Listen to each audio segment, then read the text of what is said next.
Welcome to the Military OneSource podcast. Military OneSource is an official program of the Defense Department with tools, information, and resources to help families navigate all aspects of military life. For more information, visit militaryonesource.mil.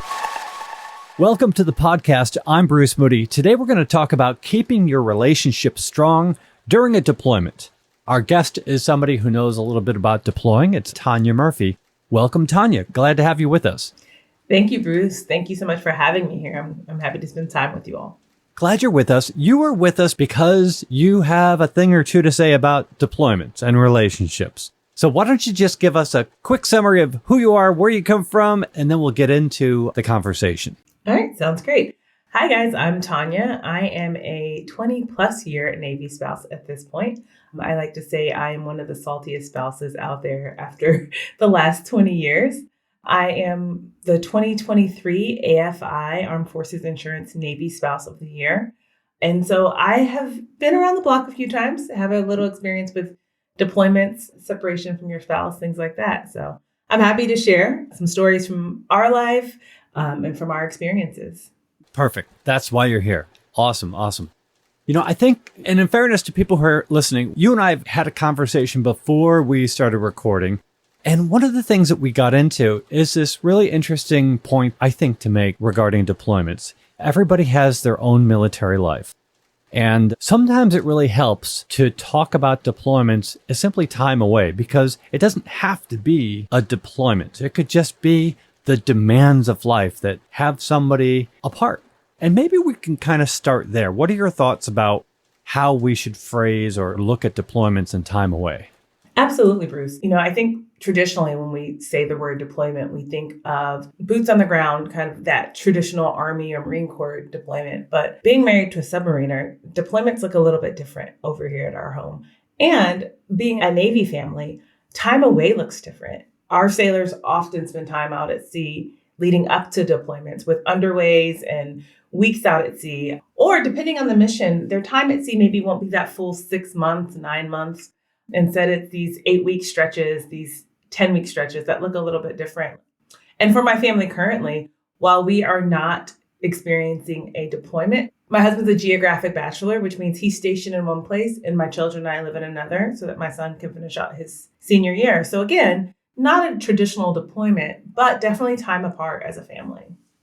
Yeah, and not to give away the location, because I don't want to do that, but, you know, we were saying that you guys are just close enough, but also far enough to make getting together just a little bit tougher than it ought to be. Oh, for sure. For sure. We are definitely just right on that cusp of an easy weekend trip, making it fit around life. We have 3 children.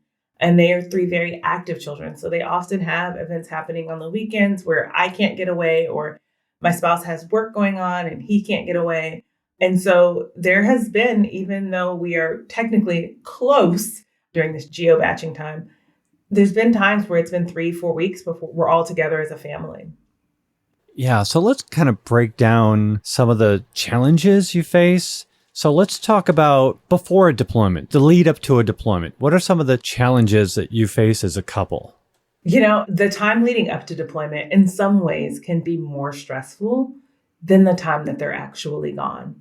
There's this anticipation of the time apart.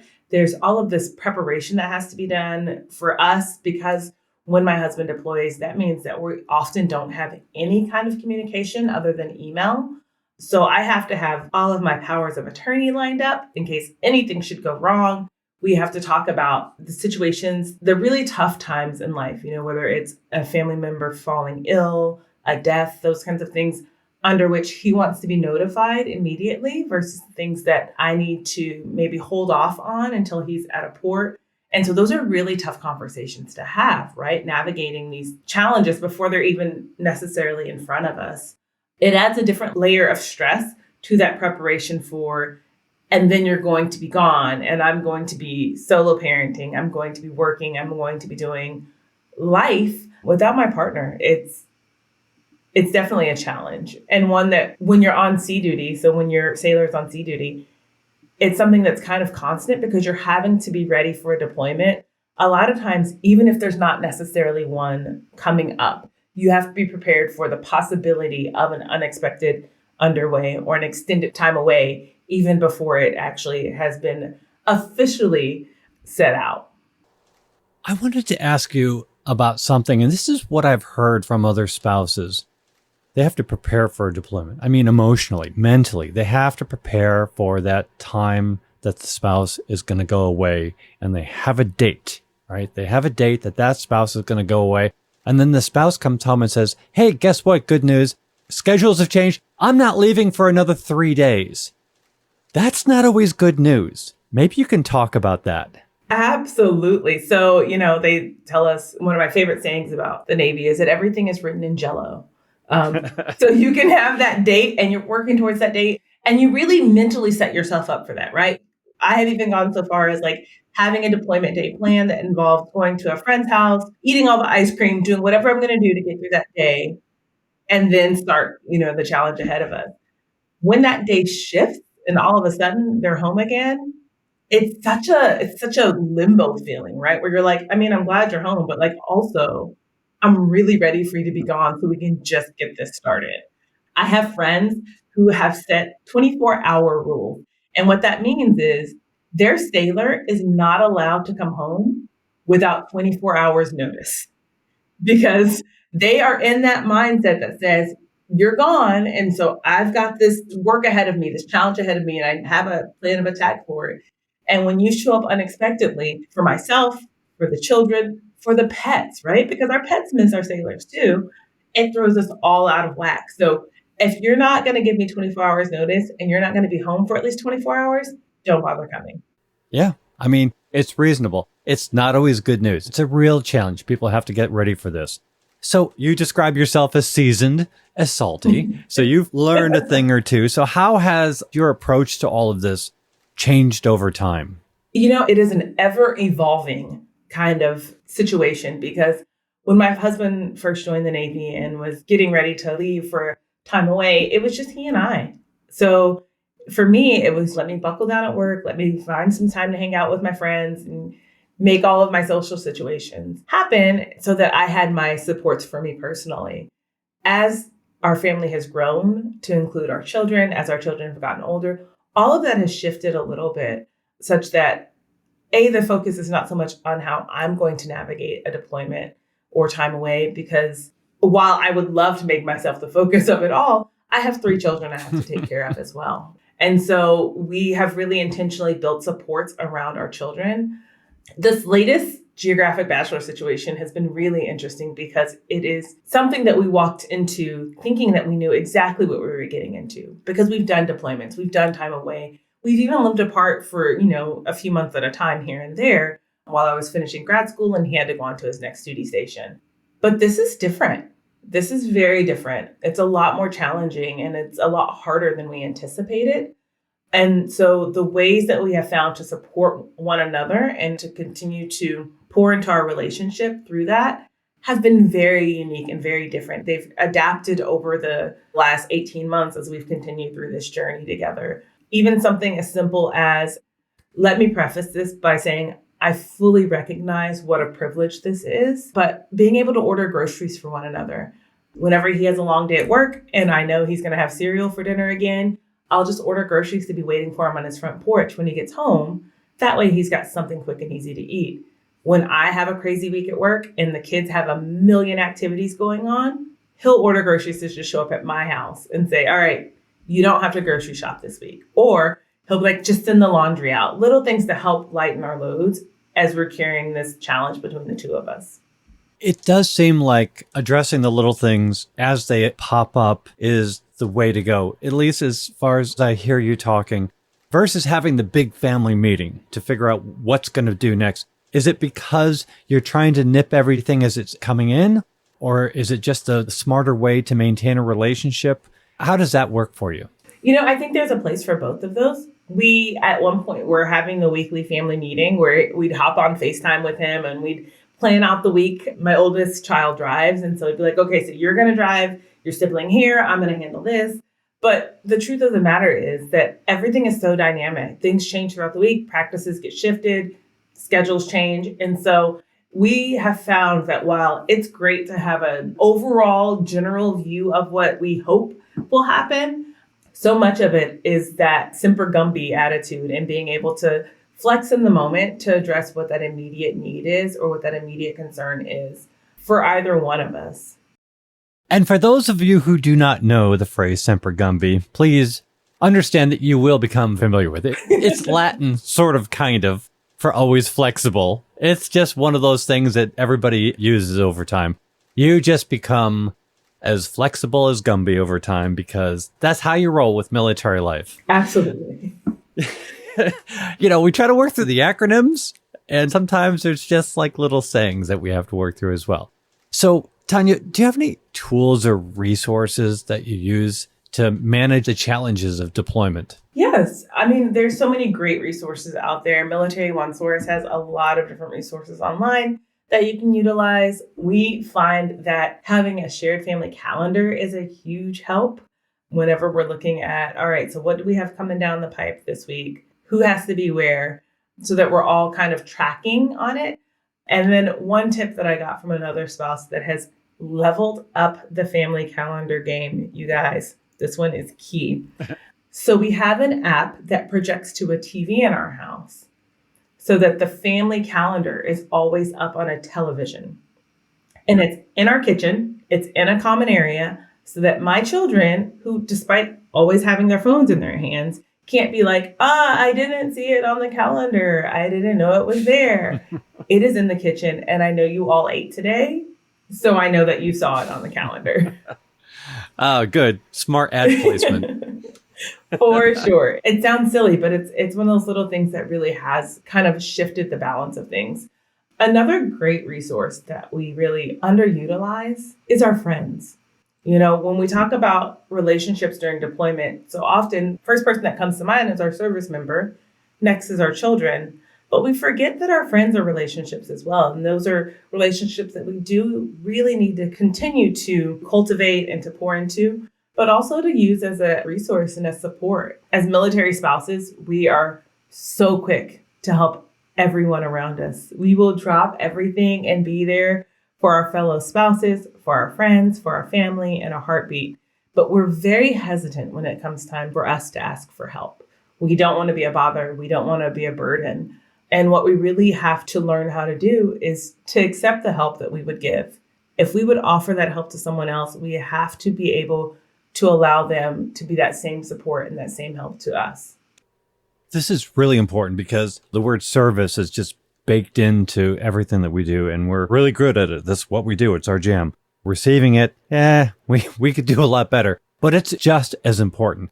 And maybe, Tonya, you can talk about somebody maybe saying, well, my spouse is deployed, but they're in Germany right now. And you know what? They're not in the desert. They're not under fire. They're actually going out for beer and sausages at night, but they're still deployed. And the family is still experiencing a deployment. And regardless of all of that, regardless of what it looks like for that family, those stressors are still there and they're still valid. And people should feel free to reach out to their friends to talk about what's on their mind. Absolutely. The comparison game will get us absolutely nowhere, you guys. Exactly. I remember my husband's first deployment. He was underway for 6 months. And my friend's husband was in the Army and was gone for 12 months. And I was like, oh my gosh, I can't even complain. He's only gone half as long. And she's like, yeah, but I get phone calls and you get nothing. Every deployment looks different. But when it comes down to it, they're still gone. And we're still holding down the home front. We are still navigating our daily lives, supporting our children, supporting ourselves, working our jobs, and doing all of that without our partner there physically by our side. That is still really hard. Whether they are going out for beers and sausages, whether they are in a submarine somewhere, or whether they're boots in the sand, it's all very hard. And so we need to allow ourselves the grace and the space to embrace that and to acknowledge that. We don't need to diminish our challenge just because it's not the same as someone else's challenge. That doesn't make it any easier for what we're going through in that moment. And acknowledging that is really important. Okay, I want to go back into your kitchen because you've got the calendar. The kids have presumably at this point in the day had a meal or two. They know what's going on. So you have the tools and the system in place. Are there any like traditions that go into preparing for a deployment, dealing with it while it's happening? Any activities, any traditions that you bring into your family? Yeah, so this is a really fun one because they've changed over the years and depending on duty stations, right? So wherever we are frequently shapes what kind of traditions we happen to have. One of my children's favorites is from when we were stationed on Guam for 3 years. And when we got to Guam, I had a 4-month-old, a 4-year-old, and a 7-year-old. So my kids were little. And the operation tempo out on Guam is very high. So my spouse was gone frequently. I always say he wasn't gone for a long time. He was just gone all the time. And so I would just be worn out at the end of the day some days. And I would let my kids have what we would call mini mart dinner. And that was the night when mom did not feel like making dinner. And so we would go down to the mini mart and you could have your pick of anything in there. And that was your dinner. And my kids loved it. They loved it because it was like, oh, I could have cereal or I could have a Lunchable. And I loved it because that was one less meal that I had to prep and cook and plan and do. Everybody got fed. Everybody was happy and we were all more relaxed for it.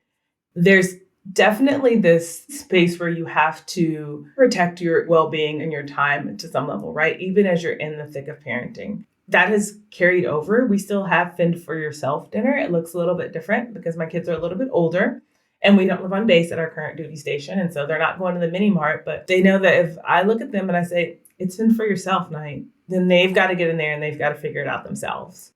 We also have Friday night pizza night. That is without question one of my favorite things because it means that on every Friday, when they inevitably look at me and go, hey, Mom, what's for dinner? I can go, I don't know, dude. What day is it? And that's all I have to say. So I'm retired Navy and I'm totally relating to a lot of what you're saying. But as the spouse who, as you're describing, you have to have a system and you have to be in control of the situation. Even in letting go is still in control. You have a system and approach to all of this. And then it all ends with the homecoming. And I want to talk about the photo that we've all seen. It's the photo when the spouses get together, the deployment is over and it's a warm embrace and everybody cries. There's a million YouTube videos showing this. Sometimes there's a dog involved and it's a great hallmark moment. And everybody says, great, the deployment is over. Everything is great. Let's leave these folks alone. Talk about after a deployment, because this is as much of the whole process as during the deployment. Oh, it absolutely is. You have that beautiful moment on the pier, wherever you are, where, you see your sailor and you're just like, oh my gosh, I'm so happy and glad to have you home. Okay, that's a word. Sure. Yeah, we've made a new word here. And then you go home and you have spent the last however long creating these systems and these methods for your children, for yourself, for your world to continue. But now you have to figure out how to integrate your service member into it. And that is hard. That is probably one of the biggest challenges that I experienced over the past 20 years. And I can tell you that for a long time, I did not do it well. As you said, control was a big thing. So making sure that I knew where everybody was supposed to be when and how they were doing it. And I didn't always communicate that to my spouse as well as I could. With us being Navy, there's this cycle between sea duty and shore duty. And I found that even on shore duty, so when he's on shore duty, he's not typically deployable, typically home every night, that kind of thing. Even during those times, I was not sharing the load of running our household, of parenting, of all of those things. And it took the pandemic for him to call me on that. The world shut down in March of 2020. We had moved, permanent change of station, PCS, just about 5 months previous. So we didn't quite have our footing at our new duty station. And I found myself really struggling to kind of keep control and keep everything going. And he finally looked at me one day and he said, I'm right here. I'm right here and I can help. You have to let me help. And That call out turned out to be a calling in where I really was like, you know what? He's right. I had not fully reintegrated him into this process of how our household was flowing and what we were doing and how things were going. Even in as much as saying, hey, you've got this kid for this practice or this whatever, and kind of turning over the reins on some things. It's tough. It's really tough. We hang on tight because it can feel like whenever we're in a season of deployment and a season of separation, as though we can't count on our spouse because whatever service they're in has got first dibs on them. But the truth of the matter is, at the end of the day, that is still our partner. And so we have to find that balance. And sometimes I carry a little bit more, but it's also okay for me to shift that load to you and to split it evenly, or even sometimes let you carry more, because otherwise we just end up burnt out and resentful. And that's a really tough place to get out from. So to bring this all together, how would you talk to another couple, another spouse who are looking at their first deployment or time away? So it sounds cliche, but one of the very first things that I always say to do whenever you're facing time away and time apart is to set personal goals for what you want to accomplish during that time. It stinks to be away from our partners. It's also time for us to grow, and it's a unique opportunity that a lot of our civilian counterparts don't get to have throughout their marriage, to be able to cycle in and out of that self in coupledom, right? We are who we are with our partner, but we don't want to lose ourselves in that. And so that's one, is look at some of the benefits of that, like getting to have that space for yourself. But additionally, make sure that you're communicating with your partner about what is important for each of you to accomplish as a couple through that time as well. Whether that be making sure that we're communicating clearly and effectively with one another regarding ourselves, our children, our professional goals, and making sure that you're taking full advantage of it. And that, again, sounds really silly, but when I say taking full advantage, I mean, for us, he's Navy. So the beautiful part of a deployment is port calls. I cannot tell you how many, I've been on some port calls where I just had an absolute blast visiting places that I never would have gone had a submarine not decided to pull in there for a few days. And it's been such a cool experience. And it's been such a great opportunity for us to connect in the middle of these extended separations as well. I did say I was going to wrap up, but I'm listening to you and I have another question, or maybe you can talk about this, because, you are saying that for a spouse, they need to find a purpose, a goal, and maybe talk about this. It's okay for a spouse to find this as a period of growth, a period where it's pretty awesome. They're learning, they're growing, they're expanding, they're deepening. For some spouses who see the possibility of this becoming a real growth opportunity, they should take it and feel good about it. Absolutely. It's not just okay. I think it should be embraced and it should be done. We should not lose ourselves and who we are and the personal goals that we have because we get married, because we become a parent, because of these life experiences that we have. They should just add to that fullness of who we are. So for me personally, one of the separations that we had, as I alluded to previously, was I was finishing graduate school. We had 2 kids. I found a window on a shore duty where I could get into grad school and complete a program. And I had about 4 or 5 months left following my husband's next set of orders. And we made that decision that I would stay behind with our 2 children and finish out a personal goal of mine, which was to go to grad school and get my master's degree. It was so empowering to me to be able to do that and to have that opportunity. Other goals that I've done while he's been away, I've run a half marathon during the pandemic and all of that crazy. I went back to work full time. Each of these moments has poured into who I am as an individual. And as I have continued to strengthen my sense of self, that has also continued to strengthen our relationship. And it's continued to empower me more as a mother as well. I am not one thing. None of us are. I am not just a spouse. I am not just a Navy spouse. I'm not just a mom. I am the rainbow of things that kind of blend together to create Tonya, this beautiful unicorn of a salty person. And being able to take advantage of time apart and really pour into that it's really powerful and it's really important. Even now, as we're living apart, yes, the big motivator was my son and him finishing out high school.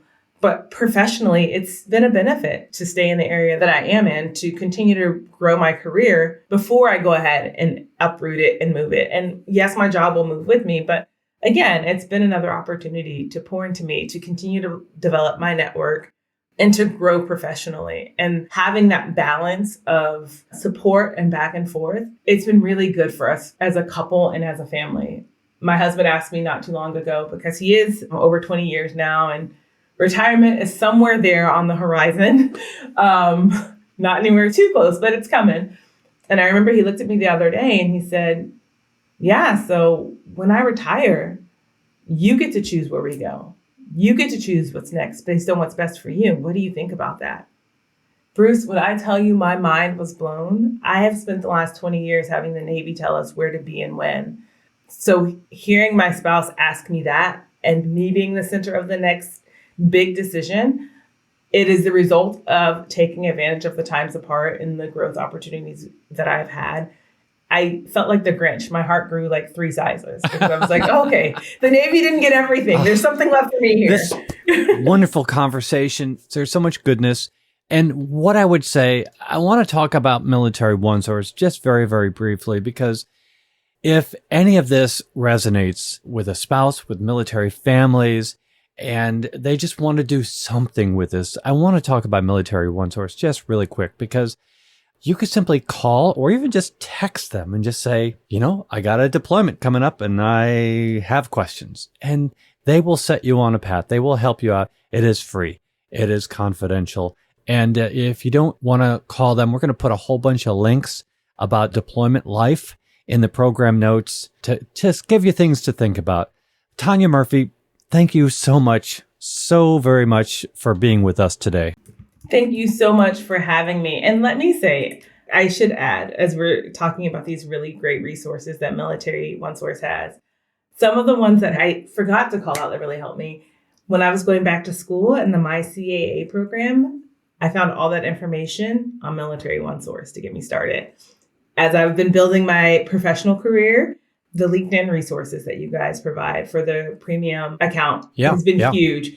And one of my personal favorites that I forgot because it's been so long since I had little bitty kids, the work that you guys do with Sesame Street Workshop. Oh my gosh. Listen, Elmo and his how to move, how to deploy, how to navigate these things for little kids has been just phenomenal. So Military OneSource has all of these really great resources for navigating not just deployment, but military life. A couple of episodes ago, we had Sesame Street on the program. For those of you who don't know, Elmo is in a military family. That is his life. And he talks about his life in a military family. And we just think it's the most awesome thing ever. It's the best. It is. All right. I got to wrap it up. There's so much goodness here. I'm so grateful. Tonya, thank you so much for joining us today. Thank you so much for having me. Awesome. Want to remind everybody that Military OneSource is an official resource of the Defense Department. We have a link in the program notes. You can send us a question, a comment, an idea for a future episode. Be sure to subscribe to this podcast wherever you listen to your podcast, because we cover a wide range of topics to help military families navigate military life. I'm Bruce Moody. Thank you for listening. Take care. Bye-bye.